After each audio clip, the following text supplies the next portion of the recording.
কাঁদছিস কেন মা? মা, আমি কি তোমাদের খুব বোঝা হয়ে গেছি? ছি, এমন কথা বলতে নেই মা। সন্তান কখনো মা বাবার বোঝা হয়? সবাই হাসে মা, বলে আমার আর বিয়ে হবে না। মানুষ যা কিছুই বলুক, ভগবান এমন একজনকে তোর কাছে পাঠাবে যে তোকে মানুষ হিসেবে ভালোবাসবে, টাকার জন্য নয় মা।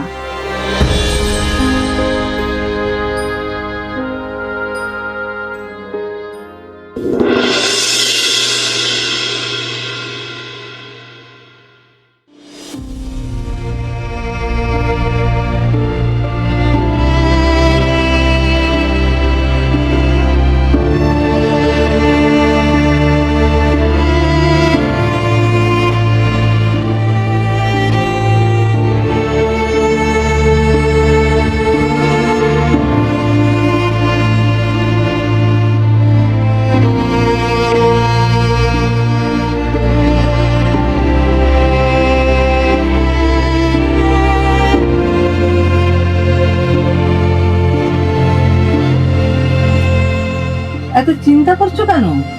আজ যারা মেয়ে দেখতে আসবেন, যদি পণের কথা তুলে, সব মানুষের মন এক নয়। আমি মেয়ে দিতে পারবো, কিন্তু টাকা দিতে পারবো না। সে তো বুঝলাম আমরা টাকা দিতে পারবো না, কিন্তু আজকে তো অমিতের বাবার মেঘলাকে দেখতে আসার কথা ছিল। বেলা গড়িয়ে দুপুর হয়ে গেল, এখনো তো এলেন না। শহুরে মানুষ, আসতে একটু সময় লাগবে, ঠিক চলে আসবেন। হরিপদ বাবু, এই দেখলি, মনে হয় চলে এসেছে। আসতে একটু দেরি হয়ে আসুন আসুন, এই, আপনি বসুন না। আপনি বসুন, আপনি বসুন। ঠিক আছে, ঠিক আছে। তা আসতে কোনো অসুবিধা হয়নি তো? না না, কেন অসুবিধা হবে? আরে আপনার বাড়ি তো আমার জানা। এই সাবিত্রী, মেঘলা কি করছে একবার দেখো। হ্যাঁ হ্যাঁ দেখি।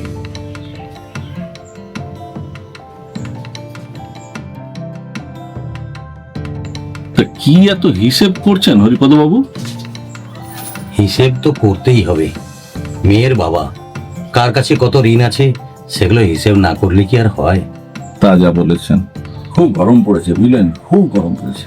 কি আর করবেন, প্রকৃতির ওপরে তো আমরা কেউ নই। অনেকক্ষণ তো হলো, এবার একটু মেয়েকে ডাকুন হরিপদ বাবু, একটু মাকে দেখি। হ্যাঁ হ্যাঁ, দেখছি। কই গো সাবিত্রী? হ্যাঁ আসছি। আসলে মেয়ে তো, সাজতে একটু সময় লাগবে।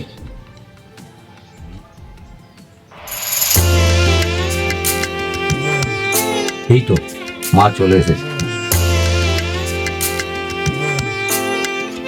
বাহ, লক্ষ্মী প্রতিমা নতুন মুখখানা।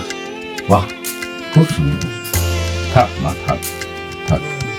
থাকো, বসো মা, বসো।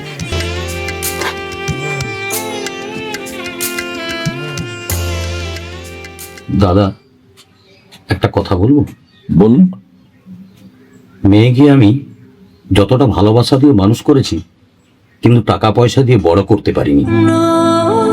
তাই আপনি যদি আমাকে টাকা পয়সার কথা বলেন, তাহলে কিন্তু আমি অক্ষম। আমি একটা টাকাও দিতে পারবো না। হরিপদ বাবু, আমি কিন্তু আপনার বাড়িতে বাজার করতে আসিনি। আমি এসেছি আমার বাড়ির জন্য লক্ষ্মীকে নিয়ে যেতে। মেয়ের বাবার কাছে টাকা চাইতে হলে নিজের শিক্ষাকে ছোট করতে হয়। আপনার মেয়ের দাম কি কয়েক লাখ টাকা? যে মেয়ে এত সুন্দরভাবে সংসার সামলায়, মা বাবাকে সম্মান করে, সেই মেয়ের মূল্য কি টাকা দিয়ে বিচার করা যায় হরিপদ বাবু? পণ নিয়ে যে সম্পর্ক শুরু হয় না, সেখানে ভালোবাসা থাকে না।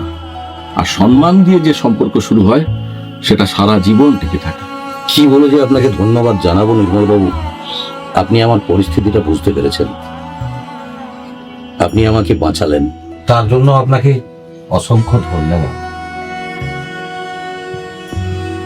মেঘলা শুধু আপনার মেয়ে নয়, আমারও মেয়ে।